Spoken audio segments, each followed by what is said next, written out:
12 years ago, we were lucky to have an alum, Mike Homer, who really asked the question, what are we going to do in this space to teach students about the power of business to create a better world?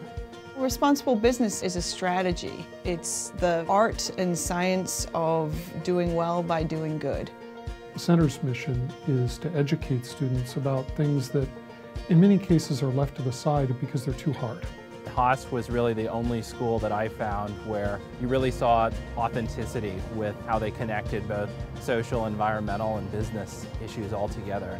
What I see in CRB students is that fire in the belly. They're out there challenging the way that things are currently done. When we engage with our students, we're trying to find what they're passionate about and what they're good at, and trying to help them integrate aspects of corporate responsibility and sustainability into a whole bunch of different functional areas. We're seeing more and more companies realize that understanding how social objectives help to meet business objectives is critical. I want to see a world where every product is measured for its social and environmental impacts. I hope that I can make people think differently about the same problems. You feel like one small piece of a huge puzzle, but a little change can make a big difference. I think my best legacy would be to know that Mike Homer is proud. He didn't get to live to see the work, to see our students out there doing great things in a socially responsible way. If we can help put people in companies where they're loving what they do, they're doing some good in the world through their company, that's the kind of change that we're creating here at the Center for Responsible Business.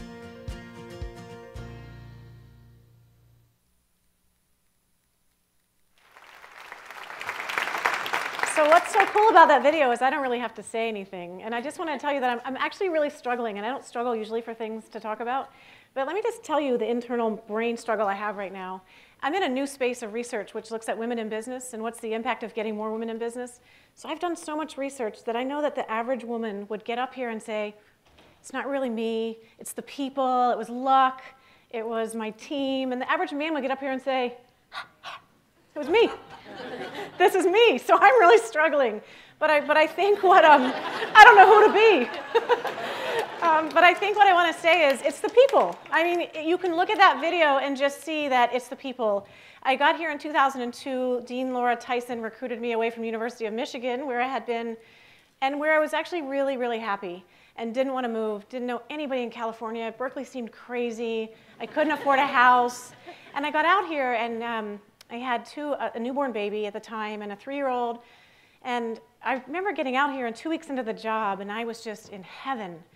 And my dad calls, and he's like, you know, my dad, if you don't know him, but my girlfriends who are here know him. He's this massive ex-football player, and he's really a man of few words. And he's like, you know, he called me Cag, and he's like, Cag, you have kahunas. And I'm like, excuse me? And he said, you just picked up an entire family and moved across the country to a place where you know nobody. Your husband doesn't have a job. You don't know even what you're supposed to do. You just have some money that you're supposed to build something, and you don't even know if it's going to succeed. And I just want to tell you that I'm proud of you. And I burst into tears because it had never occurred to me until that particular moment that I had done any of that. Like, I just thought this sounded cool. It was a pretty place to work. But what I want to tell you is that the thing I turned around to my dad and said after I got all the tears out was, I can't sling a dead cat in this place without hitting 600 students who get it, 500 companies who get it, donors who just want to put money into this whole concept of changing the world through business. So yeah, it was me, but it was also just being in a place where this was so ripe to happen. All of the defining principles that Dean Lyons talks about, this center couldn't be anywhere else but Berkeley. I mean, it just wouldn't make sense.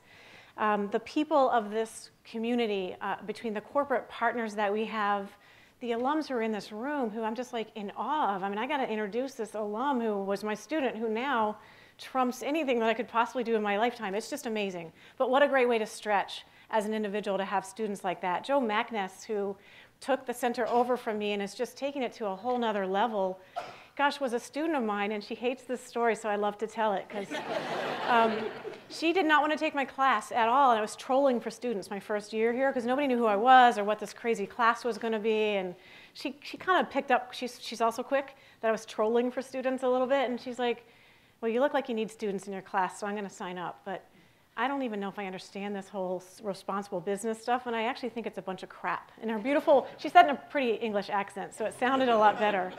And then, you know, she did a project for Ernst & Young in my class. They hired her to run the program that she designed in the class for an internship. They then hired her there permanently. She went off to New York. Now she's back running the center. You can see the sense of community that we have here, and it is absolutely phenomenal. And then the alums. I mean, we have alums. You could name any company pretty much in the United States, if not the world, and we could tell you that we have an alum who's there running social responsibility, leading sustainability, changing the way they do business. I mean, from Walmart to Packed Apparel to Revolution Foods to Whole Foods to Intel to Intuit. It's just amazing. Google, Apple, I could go on and name Gap. We're here at Gap, Levi. I mean, it's just, anyway, it's phenomenal. And the announcement I want to make tonight, which is really exciting and a huge testament to Lloyd Kurtz, who, I mean, I helped get the money in with Kathy Andrews to launch this fund. We have the Haas Socially Responsible Investment Fund, and we are the only leading business school who has this fund. And I just want to get my numbers right because my girlfriends know I'm really crap at numbers. We brought this fund in. We were able to raise money through 3 alums, Charlie Michaels, Al Johnson, and Larry Johnson, and their wives. We were able to raise $1.14 million into a fund that is run and managed fully by our students, by our MBA students. And they invest in companies, yes, for financial return, but also looking at what those companies are doing socially and environmentally and governance-wise to contribute positively to the world. And I just want to give a shout out. Are any of these students here, any alum or current students? Please raise your hand super high. Current or alums who run this fund. This fund, you guys, listen to this. So this fund launched in a really tumultuous time at the end of 2007. They made their first investment in 2008. They have had an ROI of 50%. So you tell me any fund in the world that has had that kind of return. And we started with $1.1 million. We're now at $1.7 million. And I just want to say tonight that we had, through the generous donation of Charlie Michaels, who has put another $250,000 into the fund if we can get a match for that $250,000. Joe decides, well, $500,000, that's nothing. So I want to announce tonight that we have a goal to raise that fund to 15, is what we want to do, $15 million fund.